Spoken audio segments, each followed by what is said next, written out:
I'm here at the training ground with Hereford's new signing, Kam Kandola. Welcome to Edgar Street, as it were. How are you finding pre-season so far? Good. I think for me the main thing is getting fit, getting sharp, and settling with the boys. And obviously it's kind of been a big change of players, but I know a few of the lads from previous and playing against some of the lads from last season. So yeah, I'm excited, and it's been a good start. Obviously, you came from Kidderminster most recently, and you've been in a couple of playoff campaigns. Yeah, I think the last 2 years have been, the first year maybe less so, but a successful 2 years. I think we've competed, and that's kind of what I'm hoping to do the same here. I'm hoping I can bring a little bit of experience and kind of push us on a little bit to hopefully push for playoffs and get into those big games towards the end of the season. Really fascinating background. Obviously, you had support from, I think it's Punjabi background, trying to get into Molineux, and you were there for what, how many years?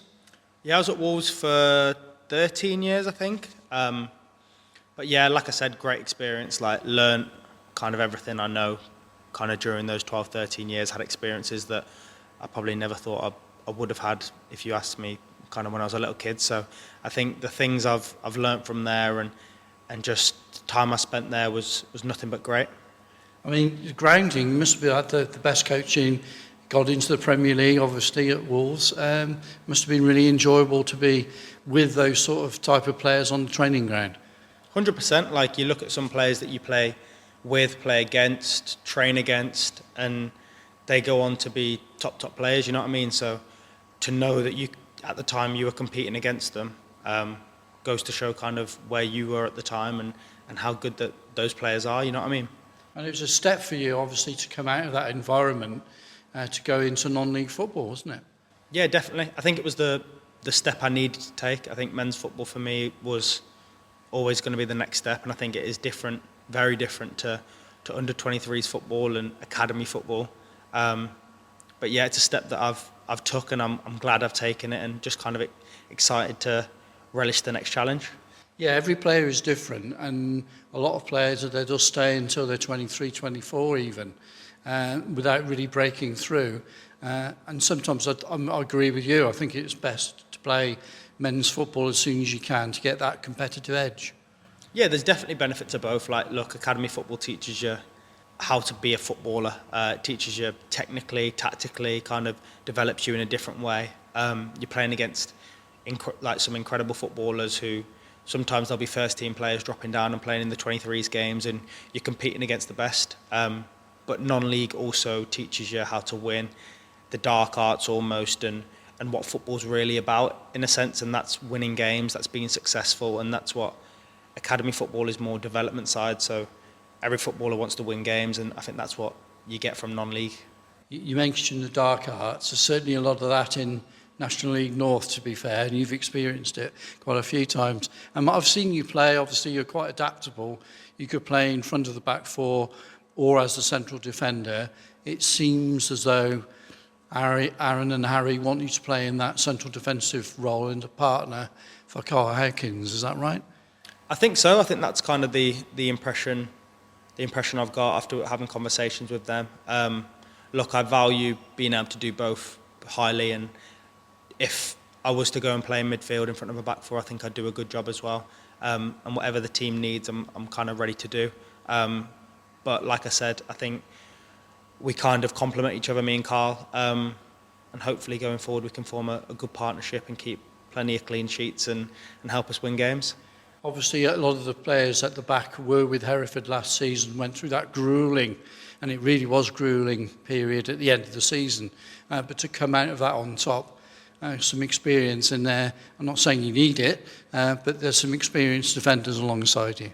100%. I look at the back four and even Theo obviously in goal, and think we've got, fills me with confidence, to be honest. It fills me with confidence that we can kind of keep our goals conceded low, and with the help of the attackers hopefully score some goals and win games. I've got full kind of belief that we can do something this year, and I think that's what we need to have as a team, and I think we've got that at the moment.